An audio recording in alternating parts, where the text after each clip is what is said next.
And this next fight, we got a women's fight between Tereza Bleda and Gabriella Fernandes. And I'm actually looking forward to this one, man. Pretty good fight. Both these girls had a lot of hype before they came into the UFC.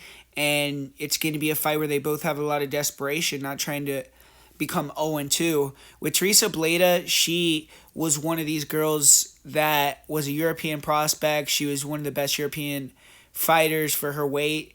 And she claimed a couple titles over there, came over, won on the Contender Series. And Gabriella Fernandes, she was able to come over to the LFA and was very, very impressive. She won a couple fights there, won the LFA title, and then they both had real tough fights in their UFC debuts. Tereza Bleda had to go in there with Natalia Silva, who's just a buzzsaw. It was a real rough fight for her. She ended up getting knocked out in the third round with a spinning back kick. And Gabriella Fernandes had to go in there with Jasmine Jasudavicius, who we're finding out's pretty much the real deal. She's looking really good and just kind of got outworked there, taken down and controlled. And she did a decent job of not taking a lot of damage on the ground, but didn't have the get-ups and didn't have the wrestling to stop Jasudavicius from taking her down. But this is going to be a very intriguing fight. I mean, with Tereza Bleda, she's kind of a similar style to Jasmine Jasudavicius, where she has the length and she likes to push the wrestling and grappling. When she gets on top, she's nasty, and she's kind of like a mean girl that brings that edge to her, but she isn't nearly as athletic or refined on the feet. I don't think her wrestling is nearly as good as Jasudavicius is either. And Gabriella Fernandes, she is a very, very impressive striker. If you ask me, I think she's one of the best striking prospects in the UFC for female fighters. I mean, the girl does a great job attacking the body. She's extremely athletic, super fast. She has great footwork side to side. She'll throw real nice counter crosses, 1-2s. She'll, like I said, mix it up to the body, to the head. She likes to finish a lot of her combos with either leg kicks or head kicks. She has pretty good power, and she has the ability to keep that movement and striking pace and volume up for 3 rounds. I've seen her do it before. She also can finish you and take you out. So I think Fernandez is someone that's pretty impressive as well. She's training with the MMA Masters, which is a camp that's been doing really well this year, especially with a lot of their fighters in the UFC. And on the feet, she's going to have a massive advantage. I mean, Bleda, she has a decent jab, and she's tough. I mean, she's willing to sit in there and look to exchange, but she kind of has that scarecrow a little bit about her, like where she's kind of like, mummified coming forward and real stiff, straight up and down, tall girl.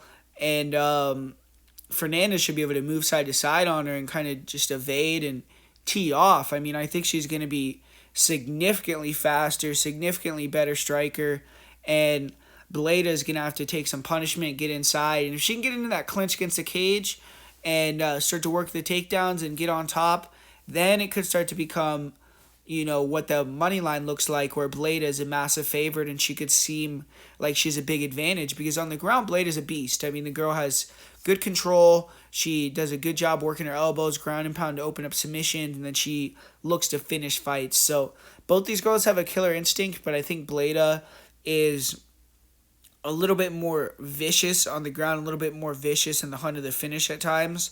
And cardio-wise, I kind of favor Fernandez. I mean, Bleda tends to get real tired. I've seen that happen in multiple fights, and she will abandon the wrestling or not push nearly as hard for it. And if that happens in this fight, it's going to be rough for her with Fernandez. And personally, I don't get the line. I think this fight should be much closer to a pick'em.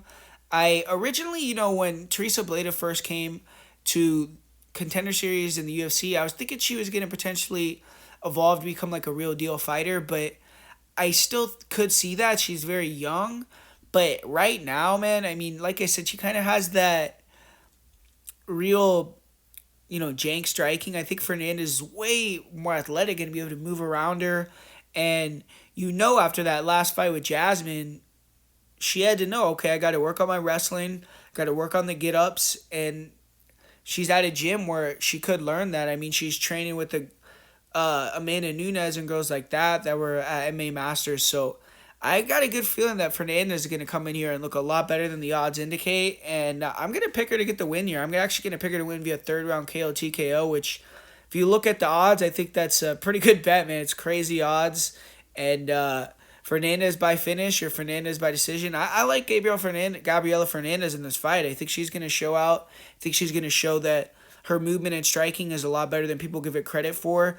Both these girls, they had their UFC debuts, so you could attribute jitters and things like that to their performance potentially as well. And I think that Fernandez is going to be able to, even if she gets taken down, she might be able to threaten with guillotines and do things off of her back that maybe aren't going to be close to getting the finish, but they stymie Bleda's offense and they make Fernandez's striking differential stand out the most. So I got Gabriella Fernandez in this fight. I think she's going to pull off the upset. I think she's going to look good, and I think that she might be someone to deal with in the future in this division.